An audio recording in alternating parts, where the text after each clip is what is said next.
بسم الله الرحمن الرحيم. طب ما هي سهلة يا جدعان. طب ما الفينا جامد اهو يا جدعان. طب ما تشيكوبينزا لما حطيته الفينا مع بعض في ماتش واحد كنا كويسين اهو.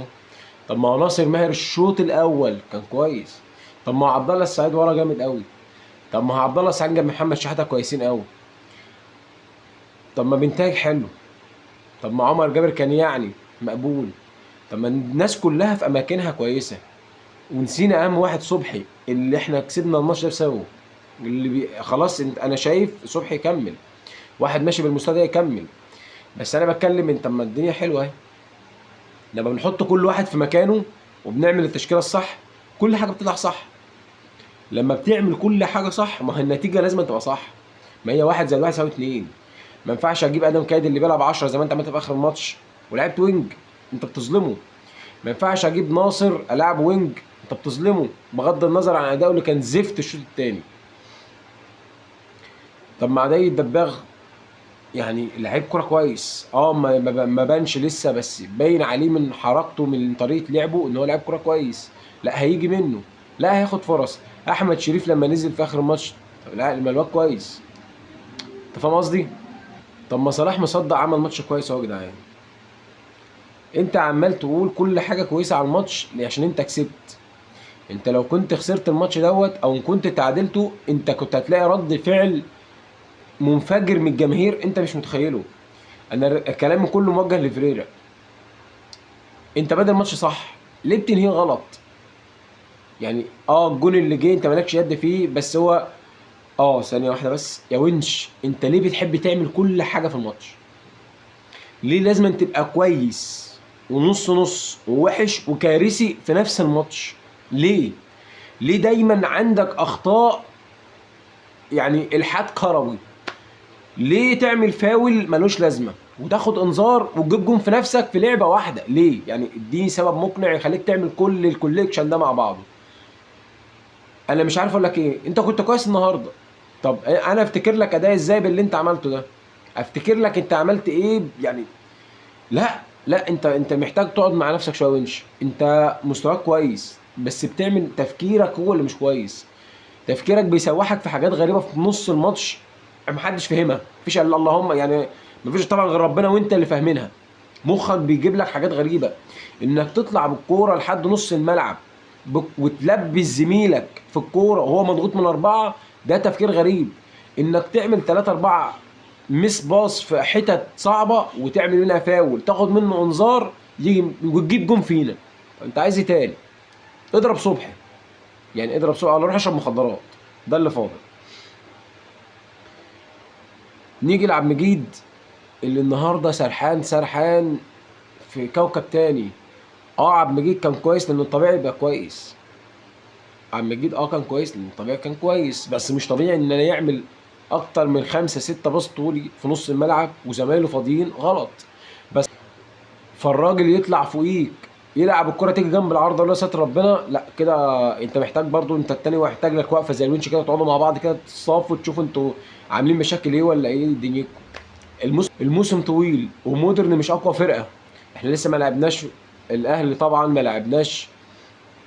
البنك مع انه ماشي وحش ما لعبناش. المصري ما لعبناش.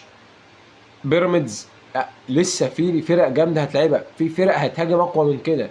في فرق هيبقى عندها لعيبه هتفنش احسن من كده. فما كناش نلحق نفسنا من دلوقتي مش هنلحق نفسنا بعدين. دي السلبيات اللي في خط الظهر كله. انا بالشيء يعني منتاج وعمر جابر انا شايفه عمل ماتش كويس بغض النظر كان في شويه سرحان بس التوتال او المجموعه الماتش كانوا كويسين. ما عدا عم جيدو يمشي فيه سرحان. لازم المدرب يخلي باله من كده. نيجي بقى لالفينا كريزه الماتش. نجم المباراه. حديث الساعه حاليا في مصر في المجال الكروي. طب ما احنا ممكن نجيب لعيبه برازيل كويسين. احنا ممكن نجيب لعيبه كويسين في العموم. ليه بنجيب كسر؟ ليه دايما محصورين في لعيبه يعني في الزوم بتاع اللعيب الافريقي زي ابراهيم انداي او سامسون؟ ليه لازم الافريقي؟ ليه لازم أنا اجيب واحد عشان يعني كل اهتماماتي انه هيبقى لعيب بدنيا قوي؟ طب ما هو الراجل زي الفل اهو. الراجل مش مكمل تقريبا 170 سم او حاجه زي كده بس ناشف على الكوره. مش سهل تاخد منه الكوره. كورته حلوه. يعرف يسلم ويستلم كويس. ليه يعني ما تقنعنيش ان اللعيب ده ظهر فجأة قدام من الناس اللي بتجيب لعيبة. يعني جون ادوارد ما عملش اللي ما اتعملش، لا هو عمل الطبيعي. لما بنعمل الطبيعي وبنعمل الصح النتيجة بتبقى صح. لما المدرب بدأ الماتش صح بتشكيلة صح النتيجة كانت صح. ماتش ده هيفرق كتير، 3 نقط هتفرق كتير مع نادي الزمالك في مشوارنا، ان شاء الله تفرق وناخد الدوري بيهم ويكون سبب في ان احنا ناخد الدوري ان شاء الله. اللي جاي احسن نادي الزمالك. الحقيقه انا مش يعني انا يعني كسبنا كان في ايجابيات كتير، بس انا شايف في سلبيات كتير حصلت. ناصر ماهر انت مضيع 3 4 تجوان ليه؟ ناصر منسي داخل عايز يجيب جون بالعافيه ليه؟ ما تلعب، العب لزمايلك، ده اللي هيبينك مش الجون اللي هيبينك. انت ممكن تكون وحش طول الماتش وجبت جون مش هنسالك ان انت كنت وحش. جمهور الزمالك ما بينساش اللي كان وحش حتى لو جبت جون. في وفي سنه انانيه كده بدات تبان في مستوى اللعيبه واحنا كسبانين. ضيع من علينا، ممكن كنا نكسب الماتش ده 4 5. ناصر ماهر الكره اللي حطها اللي راح من نص الملعب راح انفراد شبه انفراد، بدل ما يحطها العرض لالفينا راح شاطها في السماء. الكره الثانيه بدل ما يسندها لناصر منسي قعد يحنكش بيها اتمسكت من الجول. كوره ثانيه بدل ما يشوط او يعمل تمريره عايز يلم الفرقه كلها. ناصر ماهر كده كده محتاج وقفه مع نفسه برضه. يعني في لعيبه كتير في الزمالك كده محتاجه تقعد تكلم نفسها لان اللي جاي اصعب مش اسهل. المطوشه اللي جايه كل ما هتخش اكتر في الدوري كل ما تكون الفرق جاهزه اكتر، كل ما تكون الفرق حفظتك اكتر، كل ما هتلاقي الفرق بقت بدنيا احسن واقوى واسرع، وهتلاقي الفرق بقت افضل الفتره الجايه ان شاء الله. اللي جاي احسن. انا ما عنديش تعليقات كتير على الماتش لان انا باستثناء الجون بتاع تشيكو بنزا اللي هو كان لعب جماعي. الكره اتحركت من الصبح لحد ما وصلت لالفينا، انا عامل اسيست لتشيكو بنزا. طبعا ابو جبل مش محتاج اقول لك يعني ربنا يبارك له، ماتش اهلي وزمالك بيوجب مع الاثنين. بس يعني مش شايف حاجه تتقال. يعني مش شايف شغل الفينا لحد دلوقتي. انا مش شايف غير ان انت شبه بتحط اللعيبه بتستنى منهم مردود في الملعب. ما كانش عبد الله السعيد بيلعب الفرقه انا مش شايف جمله بتتلعب. بطلنا نلعب عالي بس ما بنلعبش على الارض بجمل.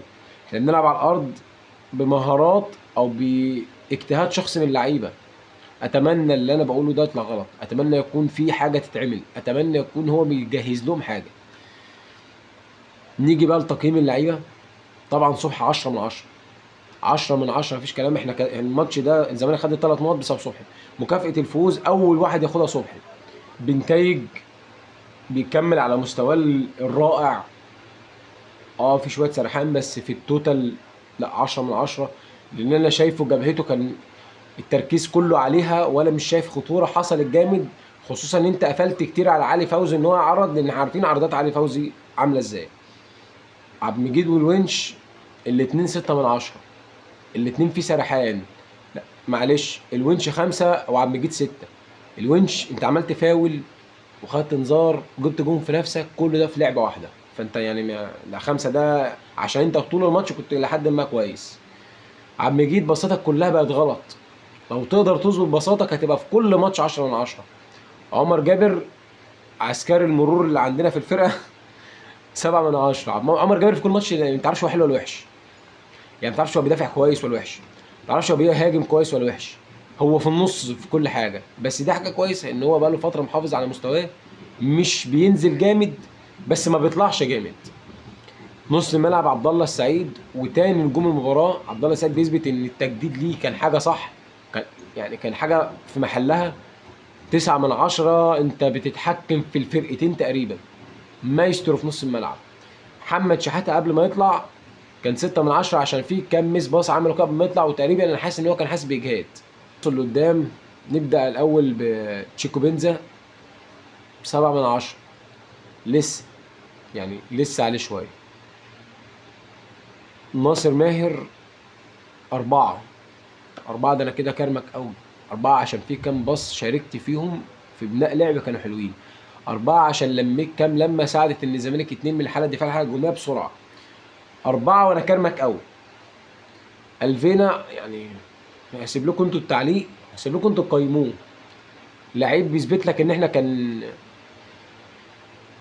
يعني كنا في غيبوبه، كنا بنجيب لعيبه غيبوبه اقسم بالله. تقييمه ليكوا انتوا تقيموه زي ما انتوا عايزين، وانا عارف مش هيقل عن 10 من 10 اللي ما كانش اكتر.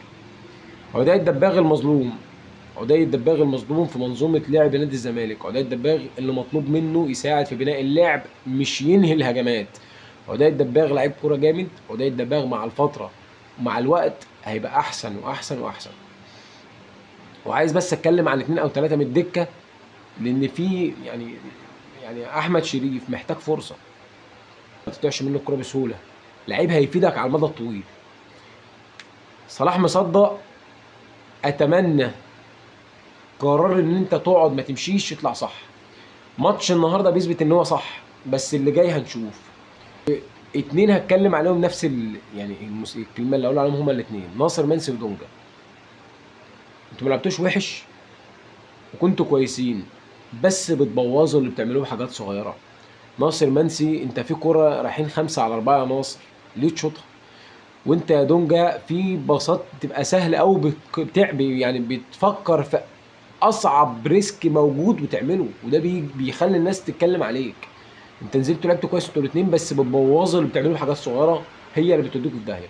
ادم كايد انا لسه مصمم ان الراجل ده لسه ما لعبش في مكانه لحد دلوقتي مع نادي الزمالك. ادم كايد لحد دلوقتي مظلوم في مركزه، الراجل ده بيلعب 10، احنا عاملين نلعب وينج 8، حتى ما لعبش 8. اتمنى الفتره الجايه يعني ياخد مكانه كويس. اخيرا وليس اخيرا، انا عارف ان الكلام مكرر او الكلام اتقال كتير، بس لان الماتش ما فيهوش حاجه تتقال. اتمنى يكون الكلام عجبكم. سلام عليكم.